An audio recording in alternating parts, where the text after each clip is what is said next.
Max Part, kamusta kayo? Sabi na ni Max Part, pag-uusapan po natin ang mga bagay na pwede mong iparana sa lalaki para matakot siya na mawala ka.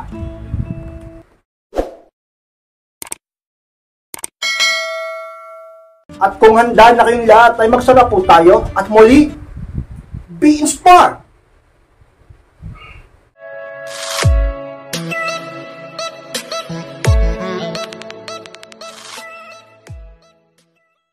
At ang unang bagay na pwede mong ipara sa lalaki para matakot siya na mawala ka is yung kunwaring panlalamig mo sa kanya. Yes, Max, po yan ang unang bagay na pwede mong iparana sa lalaki upang siya ay makaramdam naman ng takot na mawala ka. Alam nyo mga ka-inspired, kapag ganyan ang ginawa mo o ang ipinaranas mo sa lalaki, sigurado ka-inspired, unti-unting makikita niya ang value mo. Diba? Kung noon di niya nakikita ang value mo or nawala ang value mo dahil sa sobrang mahal mo siya, masyado mo siyang binalidate, ipinakita mo sa kanya na baliw ka sa kanya at pinaranas mo sa kanya na naghahabol ka, kaya lumaki ang ulo niya at nawala ang halaga mo sa kanya. Kaya ngayon sobra ka nasasaktan sa mga pinagagawa niya dahil akala niya sobrang mahal na mahal mo siya at hindi mo siya kayang tiisin. Kaya naman ka-inspired upang ang isang lalaki ay makaramdam naman ng takot na mawala ka at maisip niya lahat ng mga pagkakamali niya at makaramdam siya ng pagsisisi at makita niya ang halaga mo, ay dapat ka-inspired. So yun sa mga bagay na pwede mong iparanas, yung kunwari man, kahit kunwari lang naman na nanlalamig ka sa kanya, yung tipong para bang hindi na siya ganun kahalaga, hindi mo na siya ganun kamahal, hindi ka na ganun kalambing, hindi ka na ganun palagi nagme-message, hindi ka na lagi nag-chat, hindi ka na lagi nag-text. Para bang nagsasawa ka na rin, nanlalamig ka na. Alam nyo mga ka-inspired, kaya minsan ang lakas-lakas ng loob ng partner natin, nasaktan tayo. Ang lakas ng loob nila, nalokohin ka, saktan ka, payakin ka. Kala nila, sobra-sobra pa yung pagmamahal mo sa kanila. Kaya natatake advantage kayo, nagagawa nila yan. Feeling kasi nila, hindi mo sila kayang iwan, hindi mo sila kayang tiisin. Dahil na rin sa mga pinapakita mo at ipinaranas mo sa kanya. Kapag kabaliw mo, paghahabol mo sa kanya, lahat ginawa mo na, lahat binigay mo na. Kaya na-spoiled, lumaki ang ulo, at masyado nang ngayon ng mataas ang pride sa'yo. At hindi ka na masyadong pinapahalagahan, at di mo na maramdaman na mahal ka niya, o tunay ka niyang mahal. Kaya isa sa mga bagay na pwede mong iparanas. Pag naranasan ng isang lalaki na nagbabago ka na, pag nakita ng isang lalaki na parang lalamig ka na, kapag naranasan niya na parang di mo na siya mahal, doon magsisimula ka inspired na maramdaman ng pagsisisi sa puso niya. Na noon, baliw na baliw ko sa kanya. Noon, sobrang in love ko sa kanya, pero ngayon, binabalyo, wala mo na siya. Ngayon, para bang hindi na siya mahalaga. Hindi ka na naghahabol, hindi ka na needy, hindi mo na siya masyadong binabalidate, at di mo na palaging sinasabing mahal mo siya. Hanap-hanapin na lalaki sa iyo. Nasanay kasi yan siya doon sa ganung klase ka. Diba? Eh biglang itinigil mo kasi nga, ipapakita mong nanlalamig ka. Sigurado kayo inspired, babawi yan. At gagawin niya lahat, huwag ka lang mawala. Gagawin niya lahat, bumalik lang yung dating ikaw sa kanya. Yung mga ginagawa mo dati sa kanya, yung pag-ibig mo na sobra-sobra sa kanya, gugustuhin niya ulit na bumalik yun. Ganyan ang isang tao ka-inspired. Diba? Kaya palagi ko sinasabi sa inyo, pag kayo nakipag-relasyon, huwag kayong magmahal ng sobra para hindi lumaki ang ulo niya o hindi lumaki ang ulo nila at hindi sila magmataas sa'yo at hindi nila maramdaman na dapat kang i-take advantage. Dapat sapat ka lang kung magmahal upang palagi pa rin silang merong takot na ikaw ay mawala o magaw ng iba o baka ikaw ay umalis o iwan mo sila. Ganun lang yan kayo pa. Huwag na niyong ipapakita sa sino man na kayo ay baliw na baliw sa kanila. Pahalagahan mong sarili mo at upang pahalagahan ka rin ng mga tao sa paligid mo. Ka-inspire sa mga bagay na pwede mong ipara sa partner mo upang siya ay makaramdam ng takot na mawala ka o maagaw ka ng iba o iwan mo siya.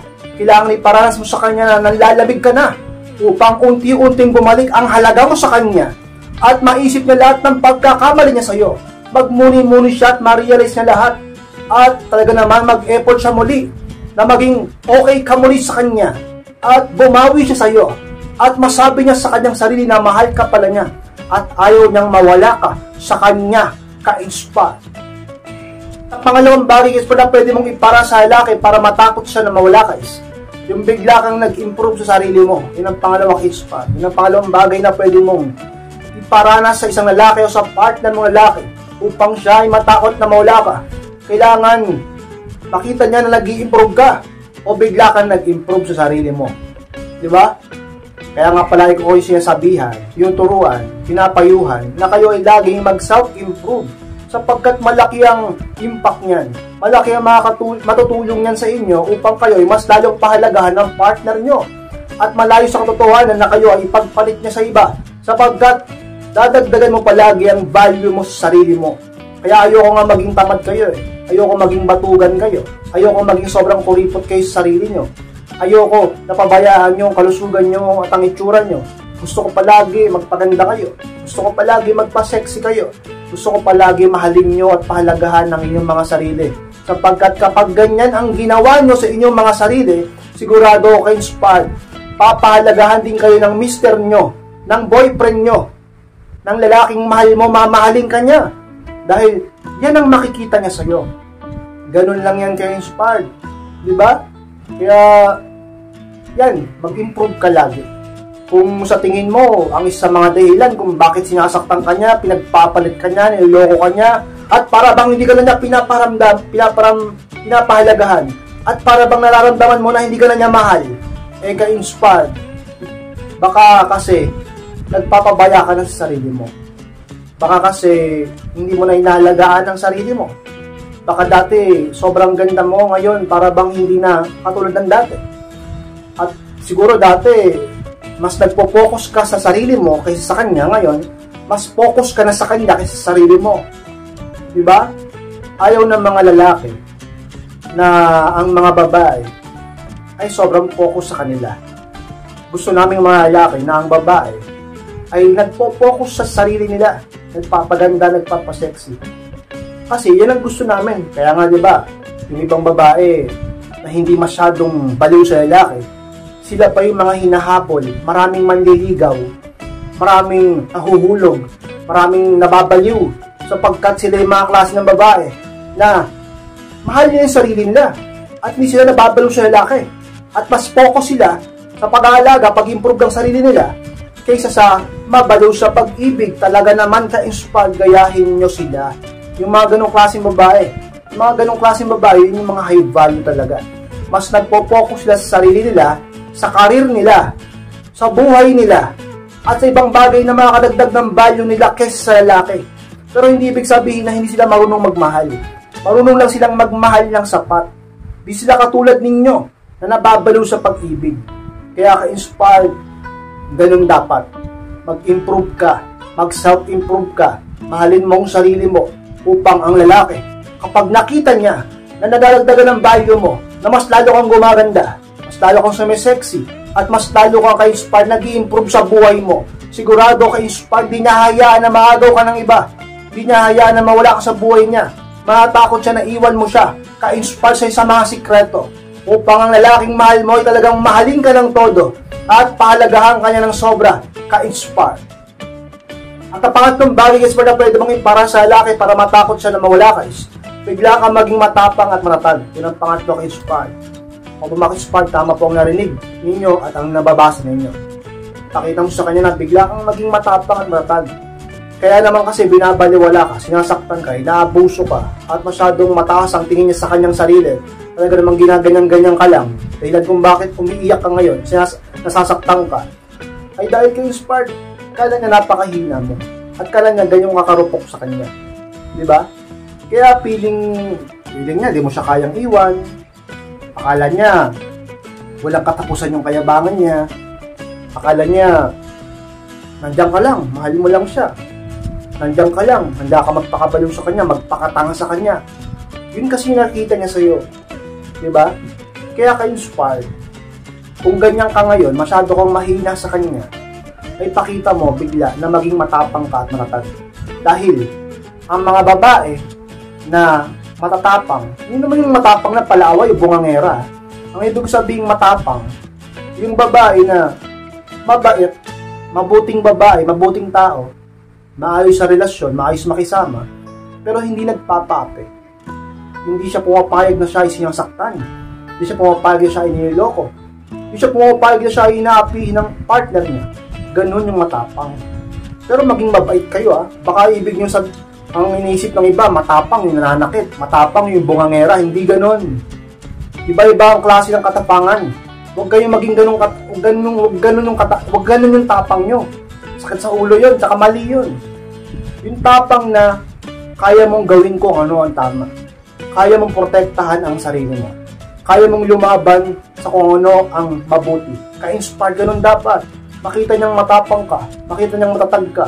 Kapag siya sinasaktan ka, lumaban ka. Kapag pinagsasalitahan ka ng masama, sumagot ka ng maayos. Huwag kang basta tumahimik lang. Kapag palagi kang niloloko, makipag-break ka muna. Palagi kang niloloko, di ba? Pinagbigyan mo isang beses, binigyan mo ng second chance. Palagi kang niloloko, palagi ng bababae. Palagi ka na ng sinasaktan. Makipag-hiwalay ka muna para magsisi siya. Para makita niya ang halaga mo pag wala ka na. Kung maghahabol siya sa'yo at magsisisi yan at gagawin niya lahat, maging okay kayo, magbabago siya, hindi na sa'yo na yun, di ba? Ang sa akin lang, na huwag kayong magpapape upang pahalagahan kayo ng lalaki. Dahil di ka niya papahalagahan kung masyado kang santa, o masyado kang sobrang bait, at masyado kang marupok, malambot, at talaga namang ka-inspired. Hinahayaan mo lang lahat ng sinasabi sa'yo, kahit masakit na, hinahayaan mo lang sinasaktan ka pisikal, hinahayaan mo lang palagi kang pinapaiyak, hinahayaan mo lang na niloloko ka na harap-harapan, pinagsisinungaling ka, nagtataksilang ka, palagi mo lang hinahayaan na nasasaktan ka, di ka man lang lumalaban, di mo man lang pinagtatanggol yung sarili mo, di mo man lang pinaglalaban ang mabuti para sa'yo, ka-inspired. Kung ganyan ka, huwag ka nang makipagrelasyon. Dahil sa isang relasyon, kailangan ng katapangan. Hindi puro pag-ibig, hindi puro bigay, hindi puro pagmamahal, hindi puro kabaitan. Dapat marunong kang ayusin ang mga bagay sa pamamagitan ng solusyon na may katapangan. Diba? Kaya marami dyan nagtitiisa na lang Kaya marami dyan lagi na lang bugbog sarado. Kaya marami dyan lagi na napapahiya. Yung marami dyan iyak ng iyak lagi. Kasi nga hindi kaya ipagtanggol ang sarili sapagkat ka-inspire balo sa pag-ibig dun sa partner. Hindi ko kayo masisisi? Hindi. Sa bagay na yan, dapat ko kayong gisingin ka-inspire. Dapat kung gusto mo na ang lalaking mahal mo, mahalin ka. Ang totoo at tunay sobra. At mahalaga kahit matakot siya na mawala ka. Bigla ka maging matapang. Ipakita mo sa kanya na kapag sobra na siya, kaya mo siyang talikuran, iwanan, kaya mong lumayo, kaya mong magtiis, kaya mong pabayaan siya upang makapag-isip siya, magsisi siya, at maramdaman niya ang lahat ng halaga mo para sa kanya ka-inspire. Sa mga pwede mong ipara sa lalaki, sikreto upang ang lalaki ay mahalin ka. Sapagkat subok na yan. Kung kailan sila iniwan, kung kailan sila pinababayaan, kung kailan ka-inspired, naging matapang yung partner nila at naging matatag, doon sila naghabol. Doon sila nagmakaawa. Doon sila nagsisi. Ka-inspired. Gayahin mo yung iba, naging matapang. Ngayon, sila lang ngayon yung hinahapol. Sila lang ngayon yung kinababaliwan. Sila lang ngayon yung pinanghihinayangan. Ka-inspired. Sa mga bagay na pwede mong para sa partner mo. Kung gusto mong matuto siya, magsisi siya, at matakot siya na mawala ka. At muli kanyang mahalin at makaranas ka ng pagpapahalaga sa kanya. Ka-inspired. At ang pangapat na bagay is pwede mong ipara sa lalaki para matakot siya na mawala ka is ipakitang masaya ka kasama ang iba. Yun ang pangapat ka-inspired. O minsan, di ba, maging masaya ka na, di ba, kasama yung pamilya mo, kamag-anak mo, mga pinsan, kaibigan, malapit na tao sa buhay mo, magbanding kayo, mamasyal, mag-travel o kung ano pa mang gawin mo, ka-inspired. Basta ang pinupunto ko dito, ang goal is makita niya na kaya mong maging maligaya, masayang tunay, kasamang iba kahit wala siya, sapagkat ka-inspired. Kaya lumalaki ang ulo ng isang tao, tumataas ang pride niya sa iyo, sapagkat akala niya ay nakadepende lang ang kaligayahan mo sa kanya. At kapag wala siya ay malungkot ka, dahilan kung bakit nagiging kampante siya, at dahilan kung bakit talaga namang nagiging proud siya sa kanyang sarili, at binabaliwala ka niya. Dahil alam niya na ikaw ay lumiligaya lang sa pamamagitan niya. Ka-inspire, ipakita mo sa kanya na kahit wala sa tabi mo, kahit ginaganyan kanya, di siya nagkumokontak sa'yo, di siya nagpaparamdam sa'yo, may kasama siyang iba na yung loko kanya, o kaya naman sinasaktan kanya. Talaga naman ka-inspire, ipakita mo na kaya mo maging matatag, masaya kasama ang iba, at maging matapang. Ganun lang yung ka-inspire, maging matapang kayo. Para di kayo inaabuso. At para matakot ang partner nyo na ikaw ay iwan mo siya. Sapagkat makikita niya na kaya palang maging masaya kahit wala siya. Diba? Siyempre, kahit ikaw naman kahit ako, kahit sinong tao, pag nakita natin na yung partner natin ay kayang maging maligaya kasama ang iba, kayang maging masaya kahit wala ka sa piling niya, ay di ba mapapaisip ka din? Isipin mo wala, parang ano yata to parang nakakatakot, parang anytime pwede akong iwan ito parang anytime pwede akong hiwalayin ito, parang anytime kaya ako nitong ipagpalit sa iba. Noon hindi niya kayang maging masaya pag hindi ako ang kasama niya. Noon hindi niya kayang maging maligaya kapag wala ako, kapag di niya ako nakikita, pag wala akong message, pag di kami nagkakausap, pag di kami nagkakasama. Pero ngayon, talaga naman ka-inspired, masaya na siya kahit wala ako. Dapat ganyan ang ipakita mo sa kanya. Dapat ganyan ang masabi niya sa kanyang sarili. Dapat ganyan ang maranasan niya. Dapat makayanan mo yan. Ka-inspired, kaya mong maging masaya kahit wala siya. Kung lagi ka naman niyang sinasaktan pag magkausap kayo, kung lagi ka naman niyang pinapaluha pag magkasama kayo, kung palagi ka namang malungkot kapag nakikita kayo, ano pang dahilan para talaga namang magtiis ka sa kanya? Talaga naman ka-inspired pag nakita ng boyfriend mo, ng mister mo, na kaya mong maging maligaya kahit wala siya, sigurado ako magsisisi din yan. Mapapaisip sa kanyang sarili na mali lahat ng ginawa niya sa'yo, na malungkot pala siya pag wala ka. Talaga naman ka-inspired sa isang mga bagay na pwede mong ipara sa kanya upang siya ay makaramdam ng takot sa dibdib niya na mawala ka, dahil kayong maging maligaya at makikita niyang halaga mo, ka-inspire. Sumasunod lang po na maraming salamat mga sports pagtapos ng vlog nito. Please huwag mong kalimutan na mag-like, comment and share na rin po upang makatulong din tayo sa iba. At sa mga hindi pa po nakasubscribe, ay pasubscribe na po Max para click na rin po notification bell upang maging updated kayo pag may bago akong upload. Sa mga gusto magpa-coaching o magpa-advise, pakimess lang po ako sa aking Facebook at pakichat ako mismo magre-reply sa inyo. Ayun po yung profile ko at pangalan ng FB ko. Maraming salamat Max-Inspired. Mag-iingat kayong lahat. Mahal ko po kayo at muli, be inspired!